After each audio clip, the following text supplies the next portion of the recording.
The iron shackles bit into his wrists, drawing blood that dripped onto the frozen Kentucky soil. 12 armed men surrounded him in a tight circle, their rifles gleaming in the pale winter moonlight. But Samuel Cross did not kneel. He would not kneel. Not after coming this far, not after losing everything he had ever loved to reach this moment. His breath came in ragged clouds, his body screaming from wounds both fresh and old, yet his eyes burned with something those 12 men had never encountered before, a will so fierce, so utterly unbreakable, that it would reshape the very course of their lives and echo through history itself. This is the story of one man's impossible stand, a night when the world held its breath, and the choice that would define what it truly means to be free. The weight of chains. Samuel Cross had been born with chains around his soul, though it took him 28 years to truly understand what that meant. The Harrington plantation in Mississippi had been his entire universe, 6,000 acres of cotton fields stretching toward horizons he was never permitted to reach, worked by 300 souls who existed in a peculiar kind of living death. Samuel had been different from the other enslaved people, though he hated that this was true. Master Harrington, recognizing an unusual intelligence in the boy, had taught him to read and write, to manage the plantation accounts, to speak with the refinement of a gentleman. It was a gilded cage, and Samuel had worn it like a second skin. But cages, no matter how gilded, are still cages. Everything changed on a humid August evening in 1854, when Samuel sat in the plantation office, tallying the year's cotton yields by candlelight. He had become so accustomed to the sound of suffering that it had faded into background noise, the distant crack of the overseer's whip, the mournful songs that drifted from the quarters, the quiet weeping of mothers separated from their children. But that night, a different sound pierced through his carefully constructed walls of acceptance. A scream, high-pitched, terrified, unmistakably young. Samuel's pen froze above the ledger. He knew that voice. It belonged to Grace, a 10-year-old girl with bright eyes who reminded him of the sister he had lost years ago when she was sold away. He had watched Grace grow up, watched her maintain a spark of joy despite everything, watched her dance in the brief moments between back-breaking labor. And now she was screaming. His body moved before his mind could counsel caution. He burst from the office and ran toward the sound, his polished shoes kicking up dust on the path between the big house and the slave quarters. What he found beneath the twisted oak tree would haunt him for the rest of his days. Harrington's eldest son, drunk and cruel, had cornered Grace. The overseer stood nearby, arms crossed, watching with dead eyes. Something inside Samuel shattered. All the education, all the careful politeness, all the years of swallowing his rage, it crumbled to dust. He launched himself at Harrington's son with a roar that seemed to come from someplace deeper than his lungs, from the accumulated anguish of generations. His fists connected with flesh. Blood sprayed. Shouts erupted. Strong hands dragged him backward, but not before he had freed Grace, who fled into the darkness. They beat him that night until he could no longer stand. Old Master Harrington, his face purple with fury, pronounced sentence at dawn. "You were like a son to me, Samuel. I gave you everything. And this is how you repay me? You'll hang at sunset. Let you be an example to the others." But Samuel did not hang at sunset, because at noon, while he lay bleeding in the punishment cell, a miracle arrived in the form of a woman named Harriet Tubman. Harriet was a legend whispered about in the quarters, a Moses who led her people to freedom along the Underground Railroad. She had come to the Harrington plantation following rumors of a major escape route being planned. When she heard about Samuel's sentence, she made a decision that changed everything. "We don't leave our people behind," she told her companions, "especially not ones brave enough to stand up like that." The escape was chaos and grace intertwined. Harriet's network had corrupted one of the guards, a young man whose conscience had been eating at him for years. He opened Samuel's cell as darkness fell, just as a carefully orchestrated distraction, a fire in the tobacco barn, drew most of the plantation's attention elsewhere. Samuel could barely walk, his body a map of bruises and lacerations, but Harriet and 2 others half carried, half dragged him into the swamps. For 3 days they moved through a landscape of mud and moss, of cottonmouths and hidden waterways. Samuel drifted in and out of consciousness, fevered and broken. But Harriet was relentless, treating his wounds with herbs, forcing water down his throat. never allowing him to surrender to the darkness that called to him. "You don't get to die," she told him one night, her voice fierce and tender at once. "God didn't save you just so you could give up in a swamp. You got purpose, Samuel Cross. You just don't know it yet." They reached the first safe house on the fourth day, a Quaker farm in Tennessee where sympathetic souls risked everything to harbor runaways. There, in a hidden cellar beneath a barn, Samuel began to heal. But as his body mended, his mind churned with new understanding. He had left grace behind. He had left his friends, his community, everyone he had ever known in bondage. The weight of that realization was crushing. "I have to go back," he told Harriet one evening. She looked at him with eyes that had seen too much suffering and too much courage. "You can't save them all, Samuel. The best thing you can do is get yourself to freedom and then fight for the rest. That's how we win." But Samuel shook his head. "There's a group of 20 planning to run next month. They asked me about it weeks ago, wanted me to help plan it because I can read maps, understand the routes. I told them to wait, told them I needed more time to prepare. And then I attacked Harrington's son and ruined everything. They'll be watching the plantation like hawks now. Those 20 people, their chance is gone because of me." Harriet studied him for a long moment. "Then we go back and get them, not next month, tomorrow." What followed was the most daring operation of Harriet's career. She couldn't risk returning herself. She was too well known, too wanted, but she planned every detail. Samuel would go back with 2 other conductors, infiltrate the plantation during the chaos of the autumn harvest when security was stretched thin, and lead the 20 to a rendezvous point where Harriet would be waiting with wagons and supplies. It was madness. It was impossible. It was necessary. Samuel returned to the Harrington plantation on a moonless night in October 1854, his heart hammering so hard he thought it might break through his ribs. He had memorized every detail of Harriet's plan, every contingency, every backup route. But no plan survives contact with reality. The 20 were ready. Men, women, even 3 children who had to be kept silent with sugar water and desperate prayers. They gathered in the darkest hour before dawn, moving like ghosts through the cotton fields toward freedom. Everything went perfectly for the first 2 miles. Then a child stumbled, crying out. A patrol heard, and suddenly the night exploded with shouts and torches and the baying of hounds. "Run!" Samuel screamed, and they scattered into the forest like startled birds. Samuel grabbed the slowest runners, an elderly man named Joseph and a young mother carrying an infant, and pulled them off the main path into a ravine thick with brambles. Behind them, gunshots cracked through the trees. Screams echoed. Samuel's heart shredded with each sound, knowing that some of his people were being dragged back to horrors he couldn't imagine. But he couldn't stop. He had to save who he could save. He led Joseph and the young mother, her name was Ruth, deeper into the wilderness, following paths that only enslaved people knew, routes marked by notches on trees and arrangements of stones that formed a secret language of hope. For 6 days, he ran. Samuel's wounds from his earlier beating reopened. They had no food except what they could forage. Ruth's baby cried constantly, and they lived in terror that the sound would draw pursuers. But Samuel pushed them forward with a determination born of love and rage, and an unshakable conviction that freedom was not just a dream but a birthright that had been stolen and must be reclaimed. On the 7th day, they reached the safe house where Harriet waited. Of the 20 who had run, only 8 made it, 12 had been captured, and the news that filtered back through the network was devastating. 3 had been killed outright.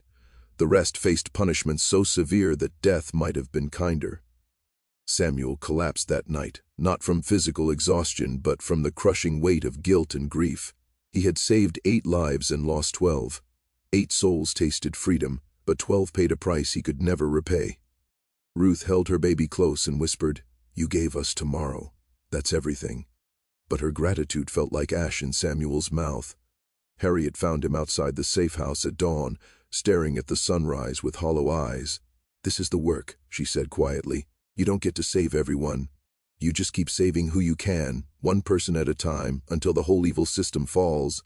"How do you live with it?" Samuel asked. "The ones you lose." "I carry them," Harriet said. "Every single one. They make me stronger, make me more determined. You think grief is weakness? Grief is love with nowhere to go. So you channel it. You turn it into fire. And Samuel understood. His grief would become his fuel, his guilt would become his purpose. He would not would not stop, would not surrender until every chain was broken and every soul was free. This was no longer about his own liberation. This had become something larger, something that would consume him utterly. They continued north, moving from safe house to safe house, part of a chain of courage that stretched from the slave states to Canada. Samuel learned the routes, learned the signals, learned how to move through a hostile world carrying precious human cargo. He became a conductor himself, making trip after trip back into the South, each time risking capture, each time bringing more people to freedom. And with each journey his legend grew. The slave catchers began to speak of a ghost who stole property in the night, a man who could not be caught, who seemed to vanish into air. They called him the Phantom. They put a price on his head, $500, then $1,000, then $2,000. It was both a badge of honor and a death sentence. By 1856, Samuel had personally led over 60 people to freedom. He had been shot at, chased by dogs, nearly drowned, nearly frozen, nearly broken a dozen different ways. But he refused to stop. Because he carried with him the names of the 12 who had been captured during that first rescue attempt. He whispered their names every night like a prayer: Marcus Elizabeth, Thomas, Sarah, James, Prudence, William, Mary, Daniel, Catherine, Benjamin, Rebecca. 12 souls, 12 reasons to keep fighting. Then came the night that would test everything he had become. Harriet sent word through the network. There was a group of 30 enslaved people ready to run from a plantation in Kentucky, right on the border. It was the largest group anyone had attempted. The risks were astronomical, but the potential, 30 human beings walking into freedom, was irresistible. Samuel gathered his best conductors, planned meticulously, and made the journey to Kentucky in January 1856. The winter was brutal, which worked in their favor. Few patrols wanted to brave the freezing temperatures. The escape went smoothly at first. The 30 gathered as planned, and they began the trek north toward the Ohio River and freedom, but someone had betrayed them. Perhaps a house slave seeking favor, perhaps a conductor who had been compromised. It didn't matter. What mattered was that as they approached the river, torches appeared on all sides, not a standard patrol, a hunting party. 12 men, heavily armed, led by a notorious slave catcher named Dalton Reed. Reed was a legend of a different kind, a man who prided himself on never losing a bounty. He had caught over 300 runaways, and he approached his work with a cold efficiency that made him both feared and wealthy. When he saw Samuel cross, the famous Phantom with a $2,000 bounty, his eyes lit with triumph. "Well, well," Reed called out, his voice carrying across the frozen field. "The Phantom himself. You've led us on quite a chase, boy, but every ghost gets caught eventually." Samuel stood at the front of the 30, his mind racing. They were trapped, the river behind them still too frozen to cross safely, the hunting party ahead. He could see fear rippling through his people, could feel their hope beginning to crumble. Children whimpered.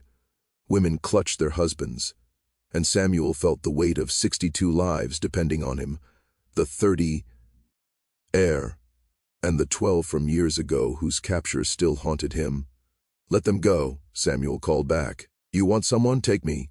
I'm worth more than all of them combined." Reed laughed. "Nice try. But I'm taking everyone. That's 30 bounties plus the special prize of you." Samuel's hand drifted to his coat, where he carried the one weapon Harriet had insisted he take, a pistol with 6 bullets. He had never fired it at a human being. But as he looked at the 30 souls behind him, at the children who deserved to grow up free, at the mothers who deserved to keep their babies, at the men who deserved dignity, something hardened in his chest. "No," Samuel said, his voice ringing clear and cold across the winter air. "You're not taking anyone. Not tonight. Not ever again." And that's when everything exploded into violence and courage and a stand that would become legend. That's when Samuel Cross, the educated slave who had become the Phantom, made his choice.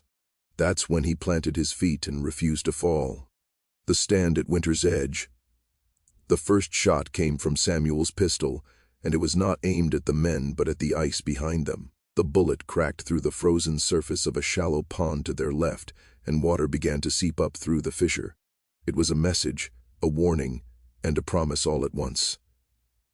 Samuel had spent 2 years studying these routes, understanding the landscape, knowing where the ice was weak and where the ground would betray you. He had advantages these slave catchers didn't expect. "You shoot at us, you are a dead man," Reed shouted, but there was uncertainty in his voice now. This wasn't how his hunts usually went. The runaways were supposed to be terrified, supposed to collapse in fear and accept their fate. They weren't supposed to have a leader who stood tall and armed and utterly unafraid. "I've been a dead man since the day I was born into slavery," Samuel called back. "The only question is whether I die in chains or die free. I choose free." Behind him, the 30 began to stir. An older man named Abraham stepped up beside Samuel, then a young woman named Clara, then more, until 10 of the strongest formed a line. They had no weapons except farm tools they'd stolen, a hoe, a shovel, a hammer, but they had something more powerful. They had reached the breaking point where fear transforms into fury. Reed's men shifted nervously. This wasn't a group of frightened runaways. This was something else entirely. Reed himself felt the dynamic changing and didn't like it. "There are 12 of us and firearms," he said, trying to reassert control. "You have 1 pistol and farm tools. The math isn't in your favor." Samuel smiled, and it was a terrible, beautiful expression. "You're right about the math, but you're wrong about what we're willing to lose. You're fighting for money, we're fighting for our souls. That makes us dangerous in ways you can't comprehend." The standoff held for a frozen moment, breath misting in the winter air, fingers tightening on triggers. Then one of Reed's men, a younger one, maybe 20, broke.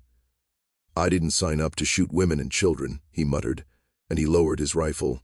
"Pick that weapon up," Reed snarled. "No, sir," the young man said. "This ain't right, and you know it." Reed's face purpled with rage, but he couldn't afford to lose control of his men. "Not n— Ow." "Fine," he spat. "Anyone else want to show their cowardice?" 2 more men lowered their weapons, not meeting Reed's eyes. That left 9 armed hunters facing Samuel's desperate band. But 9 was still enough. Reed knew it. Samuel knew it. The mathematics of death were clear. If shooting started, most of Samuel's people would die. But Reed's certainty that this would end in easy victory had been shaken. And in that uncertainty, Samuel saw his opportunity. "I'm going to tell you something," Samuel said, his voice carrying the weight of every mile he'd traveled, every soul he'd saved, every night he'd lain awake remembering those who were lost. "I've been running toward freedom for 2 years. In that time, I've learned something profound about the human spirit. It cannot be owned. It cannot be contained. You can chain a body, beat it, sell it, work it until it breaks. But the spirit, the soul, that's always been free. We just forgot for a while." He took a step forward, and Reed's men tensed. "I forgot when I was a boy, and they taught me to read while keeping me in bondage, making me complicit in my own enslavement. But I remember now. We all remember. And once you remember that you were born free, once you taste what it means to choose your own path, you can never go back. You'd rather die." Another step. Samuel was fully exposed now, an easy target, but none of the hunters fired. They were transfixed, caught in the gravity of his words and the unwavering conviction in his eyes. "So here's what's going to happen," Samuel continued. "These 30 people are going to walk past you to that river. They're going to cross it, and they're going to be free. You can try to stop us, and some of us will die. Maybe all of us. But I promise you this, we will take some of you with us. And the ones who survive will have to live knowing they killed people whose only crime was wanting what you were born with, what you take for granted every single day, the right to own yourself." Reed's hand trembled on his rifle. He had done this 100 times before, but it had never been like this. The runaways were always broken, already defeated in their souls even if they ran. But this man, this phantom, he wasn't broken. He was radiant with purpose. "Last chance," Samuel said softly. "Let us pass, and you go home to your families. Your consciences might trouble you, but you'll be alive. Or pull those triggers and start something that ends with blood in the snow and mothers weeping over children they'll never see grow up. Your choice." But choose now, because we're walking forward in 10 seconds whether you're ready or not." "He's bluffing," Reed hissed to his men. "They won't charge us. They're slaves. They're trained to obey." But Samuel had already started counting. 10, 9, 8. Behind him, the 30 began to move forward, a slow, inexorable tide of human will. Parents clutched their children. Elderly leaned on the young, and they walked toward their freedom with tears streaming down their faces and prayers on their lips. 7, 6, 5. Reed raised his rifle, his face twisted with rage and something that might have been fear. His remaining men followed suit. 9 barrels pointed at 30 unarmed people who refused to stop walking. 4, 3. Samuel fired his second shot, and this time he aimed at Reed's rifle, knocking it from the man's hands. The slave catcher stumbled backward, shocked. 2, Samuel said, his pistol now aimed directly at Reed's chest. 1. And then they were moving past the hunters, flowing around them like water around stones. The 30 walked with dignity, with heads high, with the kind of courage that comes from having nothing left to lose and everything to gain. Reed's men stood paralyzed, caught between their greed and their growing horror at what they were being asked to do. One hunter, an older man with gray in his beard, actually stepped aside and tipped his hat as an elderly woman passed him. "God bless you, mother," he whispered. She touched his hand briefly, a moment of grace passing between oppressor and oppressed, both recognizing each other's humanity in the winter night. But Reed was not finished. As the last of the 30 passed and Samuel began to back away, keeping his pistol trained on the hunting party, Reed lunged for his dropped rifle. He came up firing, and chaos erupted. Samuel felt something hot slice across his shoulder as a bullet grazed him. He returned fire, his third shot taking Reed in the leg. The slave catcher went down screaming. 3 of Reed's men opened fire then, and Samuel heard cries behind him. He whirled to see one of his people, a young man named Isaiah, fall clutching his side. Without thinking, Samuel ran back, exposing himself to bullets, and dragged Isaiah toward the river. Return fire came not from Samuel, but from Abraham and 2 others who had picked up rocks and were hurling them with deadly accuracy, driving the hunters back. "Get to the river," Samuel screamed. "Cross now while it's still dark." The 30 scattered toward the frozen Ohio, their footsteps thundering on ice that groaned and cracked beneath the sudden weight. Samuel half-carried Isaiah, the young man's blood steaming in the cold air. Behind them, Reed was shouting orders, and his men were regrouping. They would pursue. This wasn't over. The ice of the Ohio River was a nightmare landscape, treacherous and uneven, with patches of dark water showing through where the current ran too fast to freeze solid. Samuel led his people across in a desperate scramble, knowing that they had to reach the far shore before the hunters caught up. Children slipped and were caught by adults. Elderly were practically dragged across, and Isaiah grew heavier with each step, his life leaking out onto the ice. They were 3/4 across when the hunters reached the river's edge. Reed, bleeding and limping but fueled by rage, fired into the crowd on the ice. His bullet struck a young mother named Grace, not the Grace from the plantation, but another Grace, a woman of 25 with an infant strapped to her back. She staggered, caught herself, took 3 more steps, and then collapsed. Samuel heard her fall and his heart shattered. Not again. Not another Grace. He couldn't bear it. He passed Isaiah to Abraham and turned back, sliding across the ice toward the fallen woman. Bullets zinged around him, and he felt one punch through his coat, missing flesh by inches. He reached Grace and saw that she was still breathing, still alive, but badly hurt. The baby on her back was screaming, terrified but unharmed. "I've got you," Samuel whispered, lifting both mother and child. Grace's eyes met his, and in them he saw such trust, such absolute faith that he would save her, that it nearly broke him. "I've got you," he repeated, and he began the agonizing journey back across the ice, now carrying 130 pounds of humanity while bullets sought his life. Reed's men were on the ice now, pursuing. The gap closed to 50 feet, then 40, then 30. Samuel's legs screamed in protest. His shoulder bled from the earlier graze. His lungs burned in the freezing air, but he did not stop. He thought of the 12 who had been captured years ago. He thought of every soul he'd saved and every soul he'd lost, and he poured all of it, all the grief, all the love, all the rage, into his burning muscles and shaking legs. 20 feet from the far shore, the ice beneath him cracked. Not a small crack, but a massive fissure that spider-webbed out in all directions. Samuel heard it and knew they were finished. The ice would give way. They would plunge into water so cold it would stop your heart in minutes, and that would be the end. Grace, her baby, and Samuel would die within sight of freedom. But then hands grabbed him. Abraham and Clara and 6 others formed a human chain reaching out from the more solid ice near the shore, pulling Samuel and Grace toward safety.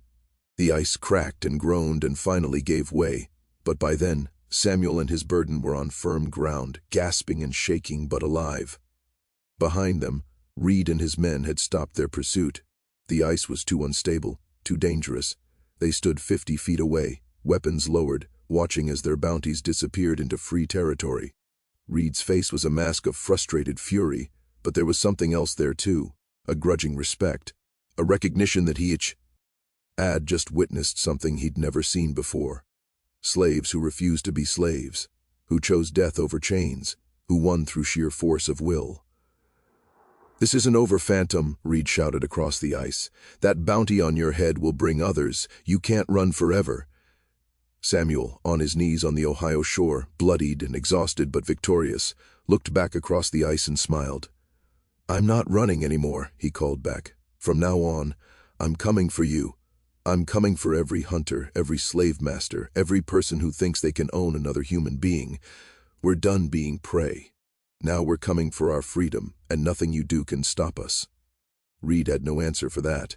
He stood on the ice, defeated, and watched as the 30 disappeared into the darkness of free territory, into the arms of abolitionists who had been waiting with wagons and blankets and hot food.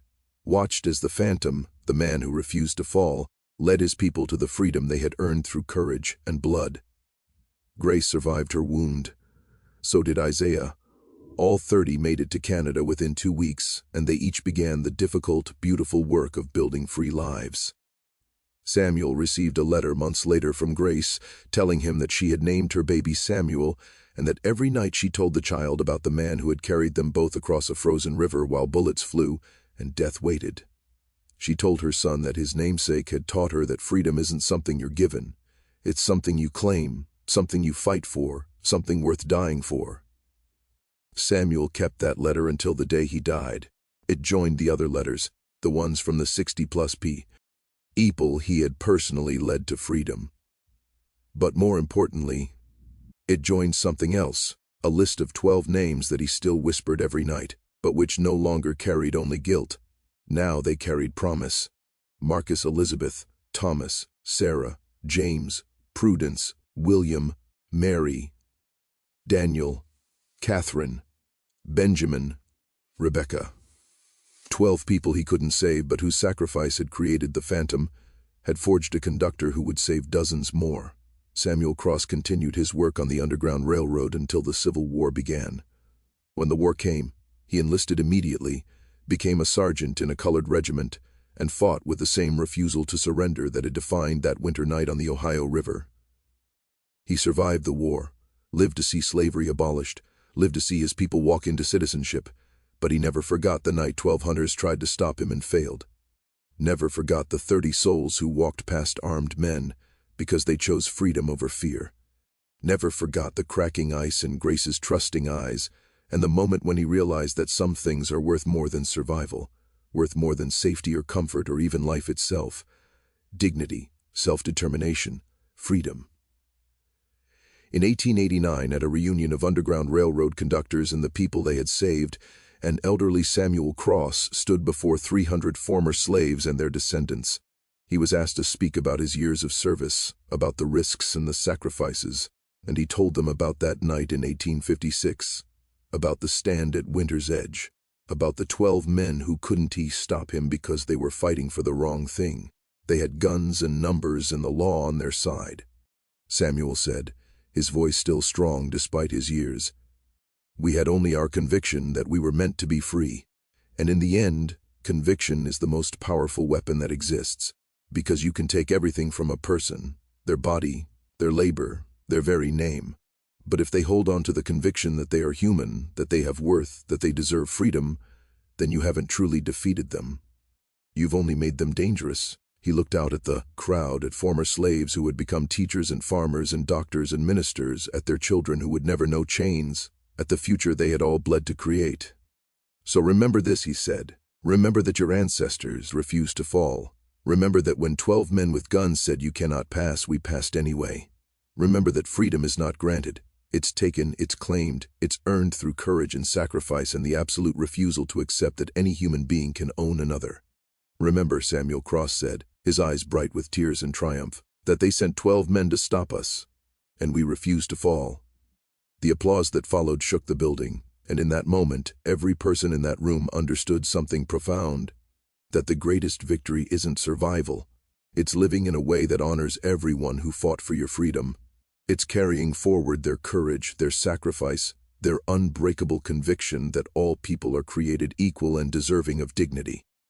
Samuel Cross died in 1891, surrounded by children and grandchildren who had only known freedom. His last words were reported to be the names he had whispered every night for 40 years: Marcus, Elizabeth, Thomas, Sarah, James, Prudence, William, Mary, Daniel, Catherine, Benjamin, Rebecca. 12 souls whose capture had created a legend, 12 losses that had forged a hero, 12 names that would never be forgotten. And far away, in museums and history books and stories passed down through generations, people would remember the night in 1856 when they sent 12 men to stop one man, and he refused to fall. They would remember that sometimes the greatest strength isn't in never falling down, it's in getting back up, in continuing forward, in refusing to accept defeat even when the odds say you should. They would remember that freedom is not a gift but a birthright, not something to be grateful for, but something to claim boldly and fiercely and without apology. They would remember Samuel Cross, the phantom, the conductor, the man who stood on the ice and said no more, and meant it with every fiber of his being. And most importantly, they would remember that the human spirit, when it finally remembers its own dignity, is unstoppable. That conviction can move mountains, that love is stronger than fear, and that some people, when pushed to choose between chains and death, will choose death every single time, and in that choice, paradoxically, find life more abundant than they ever imagined. This is the legacy of Samuel Cross. This is the message that echoed from that frozen river in 1856 and continues to echo today whenever someone stands up against injustice, whenever someone refuses to accept oppression, whenever someone says, I am human, I am worthy, I am free. They sent 12 men to stop him. He refused to fall, and in refusing, he taught us all how to stand.